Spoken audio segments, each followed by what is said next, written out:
Hey guys, it's Yishan here. Today I am coming at you guys with a Gren Maju deck profile, as you can see below.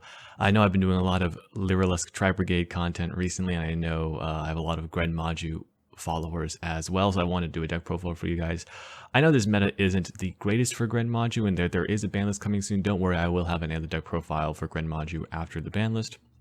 But, I want to show you guys what I'm playing because there is an extravaganza this weekend. So just in case any of you guys want to play Gren Maju, then I am here for you. So it's a very interesting deck, very tough meta. There are about, two really big decks, Virtual World and Drytron, and then Dragon Link is sort of hanging in there, and there's a bunch of other rogue stuff. So keep that in mind when I go through my choices, and I'm going to show you guys, how I got to these conclusions. And we will begin with our namesake 3 Gren Maju to Isa. He's seen some better days recently. Right now, the meta's not super great. Right now, Super Poly's not great. And I've always said if you have an OTK Gren Maju deck, it's best when Super Poly is good. Right now, the top decks don't really get hit by Super Poly. That's Virtual World and Drytron. But, if you're still a dedicated Gren Maju player, there are still ways to make this deck competitive, and that's what I've got here. But 3 Gren Maju, your main boss monster. Next, we've got 3 Eater of Millions. Now, Eater of Millions, a fantastic card. It's lost some favor recently. However, like I said, this deck is all about stunning your opponent and then just killing them outright. And Eater and Gren pair really well to do that. That's why I'm still running 3. A great threat to have. Then we've got 3 Gizmek, just the best card in the deck, basically. It helps your rank 8 plays, helps you grind. Nothing much more to say. It's just a recurable. It banishes for Gren Maju. Fantastic. Then we've got 3 Danger Bigfoot and 3 Danger Thunderbird. Sometimes you live by the dangers and you die by the dangers as well. If your day is going well, you can win really hard with the dangers and it can get rid of your dead card. And sometimes your opponent just snipes them out of your hand when you don't want them sniped out of your hand. So, you live by the danger, you die by the danger, but they're still really, really good, really, really powerful. Have some good synergy with Trade-in as well. So I still recommend running them. Okay, so let's move on to some more monsters here. I'm going to put these to the side here. And we're going to go for the hand traps, okay? And I'm running 6. And we're running 3 Dimension Shifter, okay? And 3 Droll and Lockbird. So, why am I running these 6 hand traps? Well, right now, the problem with Gren Maju is we cannot beat Drytron combo or Virtual World combo. We just don't have good answers unless Drytron goes for Herald of Ultimateness, or Virtual World goes for VFD but doesn't activate in the standby phase. And so I just figured, okay, the top decks, we got Virtual World, Drytron, these hit both, as well as Dragon Link is sort of thrown in there. I've seen a lot of Dragon Link recently, and so D-Shifter is good against everything, and Droll is pretty good against most things in the meta. However, I also play Droll. What pushed me over the edge is Droll is also a level 1 monster, which you can use to summon Relinquished Anima. And so I figured, that could be a great way to, if you have a Kaiju and a Droll, they look dead, but actually you can turn that to a 2700 beater. So that was sort of my tiebreaker decision, and I think you need some hand traps to compete in this meta with this deck. So basically you try to hand trap those meta decks and you just OTK them on the backswing. That's the goal. So to help facilitate with those plays, we also have triple Alpha Master of Beasts and triple Godarla, the Mystery Dust Kaiju. I get asked a lot right now, Yishan, why are you playing the Wind Kaiju? Well, I'm playing the Wind Kaiju due to sort of a deck of my own creation called Lyrilusc Tri-Brigade, Kit, Cat, Bird Up, whatever you want to call it. That deck is ending a lot of times on the Barrier Statue of the Stormwind, which only lets players summon wind monsters. And so there have been plenty of times where I started playing Gamma Seal and I was like, man, this wind statue is actually costing me, I can't, if this was a Wind Kaiju, I could actually Kaiju this Gamma Seal, but I cannot. So I switched to Godarla, and honestly, I've never wished it was Gamma Seal. So actually, it's been fine up to this point. It's just been better than Gamma Seal because it can hit that wind barrier statue, which really hampers your plays if you're not able to hit it. And then we've got 1 Pangertops, just a great one of helps you OTK, helps you set up disruption in your turn. A lot of times if you can just beat your opponent up and then set up disruption, that's good enough for the win. So Pangertops still very, very good, just good going second general card.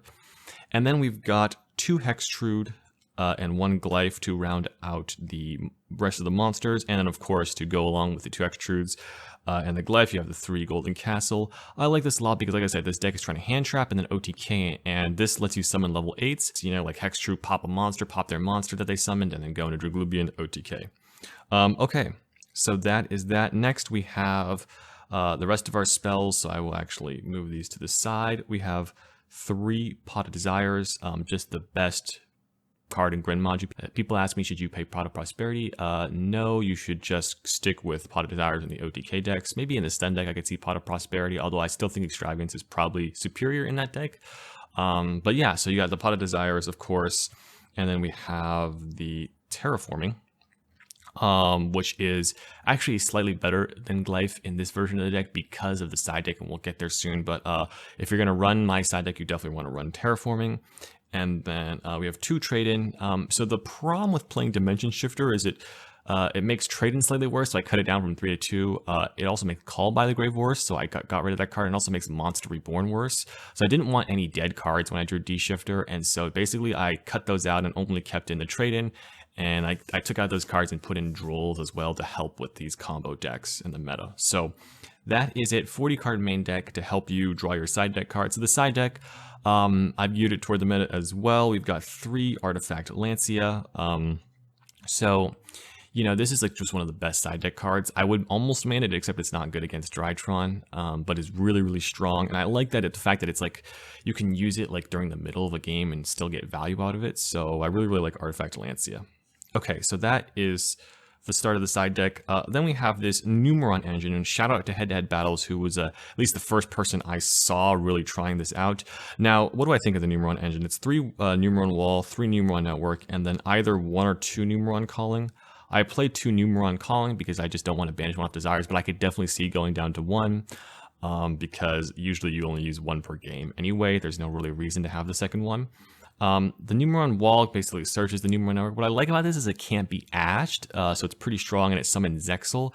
What I don't like about it, though, is that you have to play 2 bricks, and sometimes Zexal doesn't win you the game. So it can be a little weak. Sometimes like a There Can Be Only One or a Summon would have just been better. But it's hard to say. I've been trying it out. The thing I like about this is it's very good against Virtual World, very good against Drytron as well.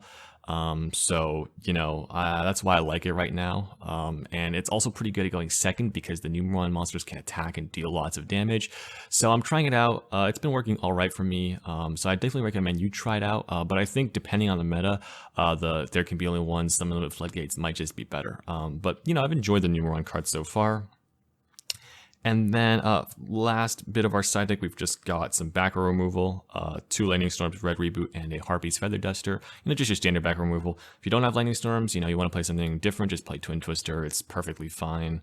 I just happen to have Lightning Storms, so I play them. Okay.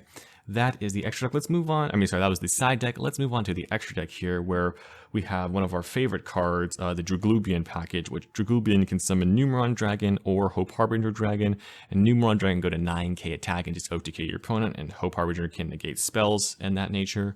So pretty good. Just one of the staples of the Gren Maju extra deck for sure. Then we have the Dingirsu package, which is 1 Ding, 1 Pain Gainer, and 1 Zeus. Basically, you Dingirsu send a card, you can stack Pain Gainer, then stack Zeus, and you have a 4 material Zeus.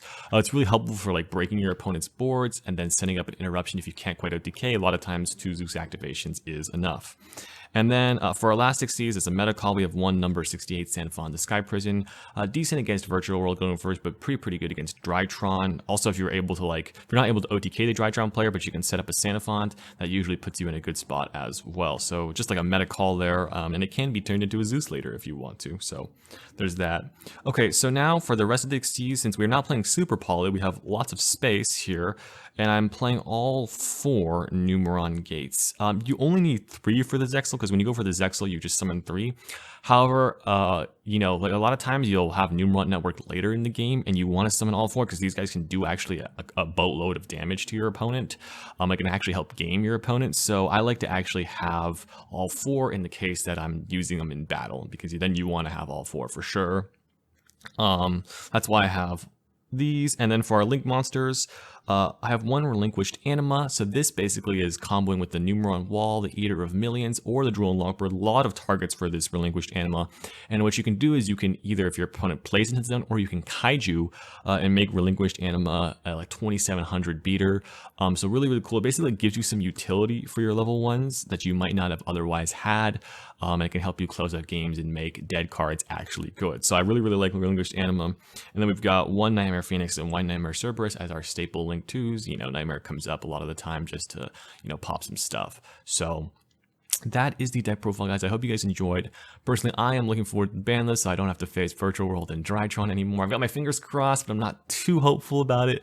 You know, Konami, I always hope for too much, and Konami underdelivers, but you know, that's okay. We're gonna look forward to the ban list. But this is my current Gren Maju deck. I had a lot of fun playing it on stream tonight. So, you know, make sure that you subscribe if you enjoy my content, guys. I would really, really appreciate it. I'm almost at 3K. Thanks, guys, for watching, and I will see you guys in the next video.